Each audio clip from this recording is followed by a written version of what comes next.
नमस्कार प्रिय साथियों, आज मैं बात करना चाहता हूँ अपनी इंद्रियों पर। मित्रों, जैसा कि हम सभी जानते हैं कि हमारे पास 5 इंद्रियाँ होती हैं। हमारी आँखें, हमारी नाक, हमारे कान, हमारे जीभ और हमारी त्वचा। हम इंद्रियों से प्रत्येक प्रकार के जो पदार्थ हैं या ध्वनियाँ हैं और परिवेश है उसका अनुभव करते हैं। मित्रों, हमारी आँख, मैं यहाँ पर उस आँख की बात करना चाहता हूँ जो हमारी स्वयं की अपनी है। हमारे पास निगाहें तो हैं, लेकिन हम इन निगाहों से दुनिया को कैसे देखते हैं। हमारे पास हमारी आँखें होते हुए भी हम अपनी आँखों से दुनिया को देख नहीं पाते हैं, क्योंकि मित्रों हम क्या करते हैं, अपनी निगाहों पर कहीं संप्रदाय का पर्दा डाले रहते हैं, कहीं वाद का पर्दा डाले रहते हैं। दुनिया जैसी है उसको वैसा हम अपनी निगाहों से देखें, क्योंकि संप्रदाय और वाद ये हमारी आँखों पर पर्दा डाल देते हैं। इससे क्या होता है कि हम मनुष्य सभी भ्रमित हो जाते हैं। कोई आदर्शवाद में दिग्भ्रमित हो जाता है, कोई पुराने विचारों में दिग्भ्रमित हो जाता है, कोई किसी वाद में भ्रमित हो जाता है, कोई अपने संप्रदाय में भ्रमित हो जाता है। जो जिसमें भ्रमित है, फिर उसको यह संसार वैसा ही मालूम देने लगता है और वैसा ही वह समझने लगता है। किंतु जब हमारी आँखों पर से यह पर्दा हट जाता है, तब हम क्या करते हैं, अपनी निगाहों से संसार को देखते हैं।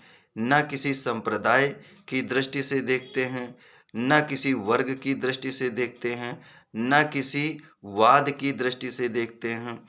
तब हम अनुभव करते हैं अपने मूल स्वभाव को।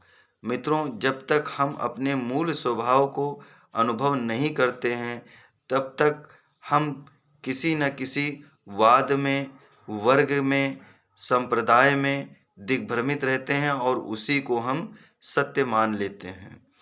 मित्रों, यह बहुत बड़ी मनुष्य के साथ समस्या होती है। वैसे वर्तमान समय में जब हम संसार को अपनी निगाहों से देखते हैं, तब हमें यह जरूर ध्यान रहना चाहिए कि संसार में नाना प्रकार के मनुष्य हैं। किसका कैसा स्वभाव है, किसी का भिन्न भिन्न प्रकार का स्वभाव है। कोई सृजनात्मक स्वभाव को लेकर के चलता है, कोई विनाशकारी स्वभाव को लेके चलता है, कोई समझदारी को लेकर चलता है, कोई वीरता को लेकर के चलता है, कोई सज्जनता को लेकर के चलता है, कोई ईमानदारी को लेकर के चलता है। और जो भ्रमित हैं वह लोग तो वर्ग और संप्रदाय या वाद या किसी व्यक्ति के अनुकरण में भ्रमित होते हैं। वो उसी में अपना जीवन जीते हैं और स्वयं का निजी जीवन उनका कहीं न कहीं खो जाता है। इसलिए यहाँ पर मित्रों मैं ये कहना चाहता हूँ कि हम अपने परिवेश को और दुनिया को अपनी निगाहों से देखें और वर्तमान समय के अनुसार देखें। हम किस समय में जी रहे हैं और इसके साथ-साथ किस कानून में हम जी रहे हैं। इस समय हमारी विधि व्यवस्था क्या है, उसी के अनुसार हमें चलना है, उसी के अनुसार हमें नियोजन करना है, उसी के अनुसार हमें प्रयोजन करना है, उसी के अनुसार हमें प्रबंधन करना है। बाकी व्यक्तियों का कैसा स्वभाव है, हमें यह स्वयं ही परखना होएगा। इस संसार में जीने के लिए हमें स्वयं को भी परखना होता है और संसार को भी परखना होता है और इसके साथ-साथ में पदार्थों को भी परखना होता है। मित्रों, जब हमें यह अनुभूति होती है तभी हम स्वयं को प्राप्त करते हैं। इसलिए हमें यह ध्यान रखना चाहिए कि वर्तमान समय में हम किस समय में जी रहे हैं और अपनी निगाहों से दुनिया को देखें, न कि वाद संप्रदाय या किसी का अनुकरण करके बिल्कुल हम उसकी नकल कर लें। हम अपने जीवन को अपने मूल स्वभाव के अनुसार जिएं, तभी हम मानसिक रूप से स्वतंत्र होते हैं, अन्यथा हम मानसिक रूप से परतंत्र होते हैं, यानी कि गुलाम होते हैं, अधीन होते हैं।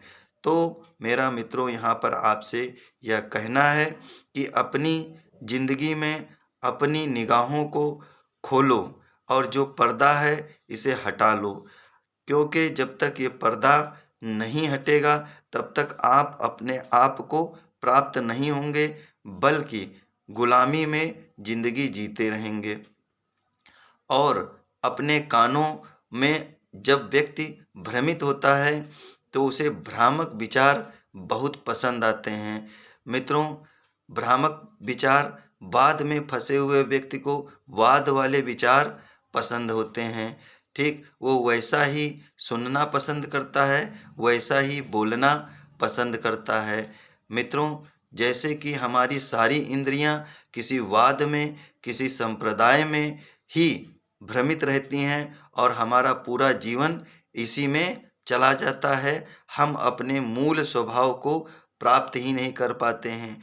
इसी कारण हम भविष्य की योजनाओं को नहीं बना पाते हैं। यही कारण है कि हम अशांति, यानी कि हमेशा क्लेश, हिंसा, क्रूरता इत्यादि को प्राप्त करते रहते हैं और हमारा बहुत इसमें नुकसान हो जाता है। इसलिए हमें इन सब चीज़ों को ध्यान में रखकर अपना कार्य करने की आवश्यकता होती है। मित्रों, मैं बस आज आपसे इतना ही कहना चाहता हूँ और इसी के साथ अपनी वाणी को विराम देता हूँ। धन्यवाद मित्रों।